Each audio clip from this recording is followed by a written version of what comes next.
Jumpa lagi dengan kami. Di sini kali ini kita akan membahas jenis-jenis susu. Yang belum subscribe, silakan subscribe ya. Dan yang ingin mengikuti video-video kita selanjutnya, silakan tekan tombol lonceng. Kalian tahu nggak sih, jenis-jenis susu itu dibagi menjadi dua loh. Jadi jenis susu itu ada yang terbuat dari hewani dan terbuat dari nabati. Yang pertama, jenis susu yang berasal dari hewani yaitu UHT, susu bubuk, fresh milk, dan susu kental manis. Jadi yang pertama aku mau jelasin susu UHT ya. Susu UHT ini dia melalui proses pemanasan untuk mematikan bakteri dengan suhu 130 derajat Celcius selama 2 detik. Susu UHT ini juga dibagi menjadi dua, yaitu susu UHT low fat dan full cream.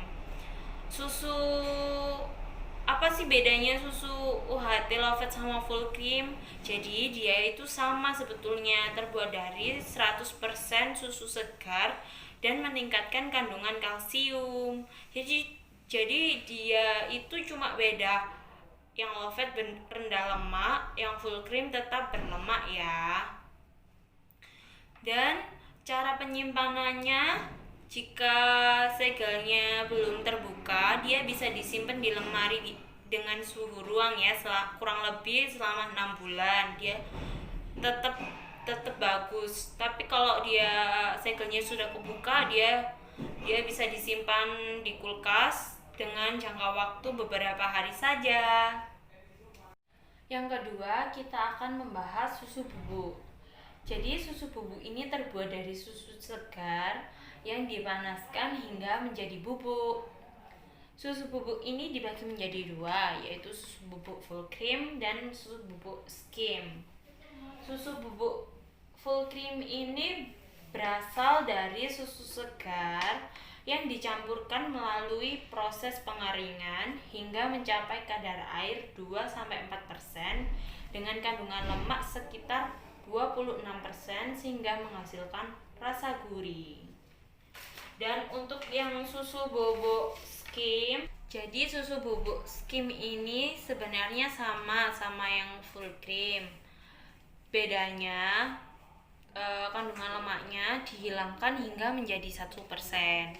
Jadi susu bubuk full cream sama skim ini sebenarnya sama ya, cuma teksturnya kalau untuk yang full cream dia tidak terlalu keset. Kalau yang skim itu hampir sama kayak kanji gitu, sedikit keset gitu.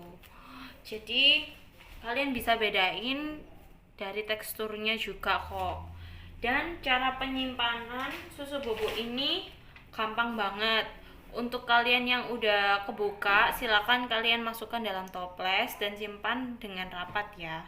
Kalau untuk yang belum kebuka, taruh di suhu ruang aja. Jadi kalau yang udah kebuka nggak perlu dimasukkan di dalam kulkas karena dia memiliki kandungan uap yang sangat rendah. Jadi yang ketiga kita akan membahas susu fresh milk atau pasteurisasi. Jadi susu fresh milk ini sebenarnya sama dengan UHT. Cuma susu ini tuh dipanaskan dengan suhu 72 derajat Celcius selama 15 detik. Susu ini hanya dapat bertahan 4 jam di suhu ruangan dalam kemasan terbuka. Jadi susu ini tuh hampir sama banget sama UHT, cuma UHT itu dia lebih dikit waktu pemanasannya, itu kan cuma 2 detik. Kalau ini dia pemanasannya itu selama 15 detik. Dan cara penyimpanannya bisa disimpan di lemari pendingin, hanya bertahan kurang lebih lebih lima hari lah. Jadi dia itu susah gampang susah penyimpanannya, soalnya cepat basi dan rusak. Maaf, kali ini kita pakai foto ambil di Google karena di toko kami tidak menjual susu fresh milk, cuma ada susu full cream UHT dan low fat UHT. Nah, yang keempat kita akan membahas susu kental. Apa sih susu kental itu? Jadi susu kental ini dibagi menjadi dua juga loh. Yang pertama ada susu evap, yang kedua ada susu skim. Jadi keduanya ini sebenarnya sama, terbuat dari susu segar yang dikurangi kadar airnya saja. Bedanya susu evap itu susu yang tanpa gula, jadi gulanya hanya sedikit. Kalau susu kental manis dia ditambahkan gula, jadi rasanya lebih manis dan lebih kental pastinya. Contoh yang dijual di toko kami ada merek Carnation, susu evap Carnation, susu kental manis Carnation, susu evap Dawn, dan Frozen Fact. Nah, kita sudah membahas macam-macam susu yang terbuat dari hewani ya. Sekarang kita akan membahas susu yang terbuat dari nabati. Jadi susu ini biasa di produk pengganti susu atau krim yang terbuat dari minyak nabati yang dikemas seperti susu.